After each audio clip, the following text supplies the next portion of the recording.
Alors bonjour Léna Lazare. Vous êtes militante écologique et vous êtes venue hier pour discuter de l'accaparement des eaux par le privé, notamment sur les méga-bassines. Et voilà, si vous avez des choses à nous dire, c'est par rapport à votre intervention d'hier.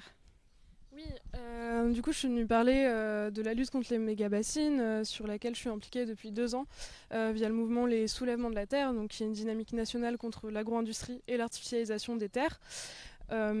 Et donc, ce qui était important pour moi d'expliquer, c'est que bon, déjà, c'est un non-sens écologique, ces méga-bassines.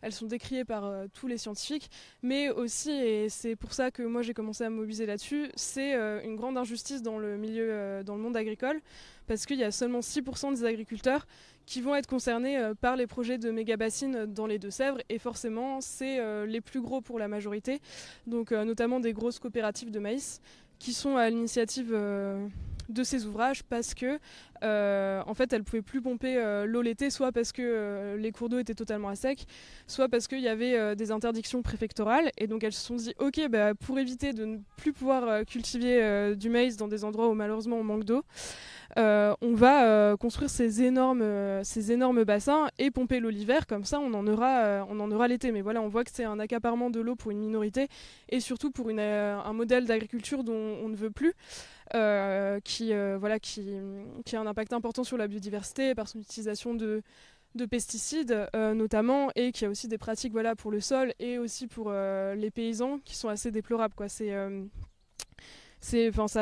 finit par être des grosses entreprises agro-industrielles qui emploient des salariés en fait, qui n'ont même pas leur mot à dire sur la manière dont ils doivent cultiver la terre. Et ça, je pense que c'est quelque chose de profondément injuste, que la terre, elle doit appartenir aux paysans qui doivent décider de leur mode de culture, et que bien entendu, on doit aller vers l'agroécologie, c'est trop important.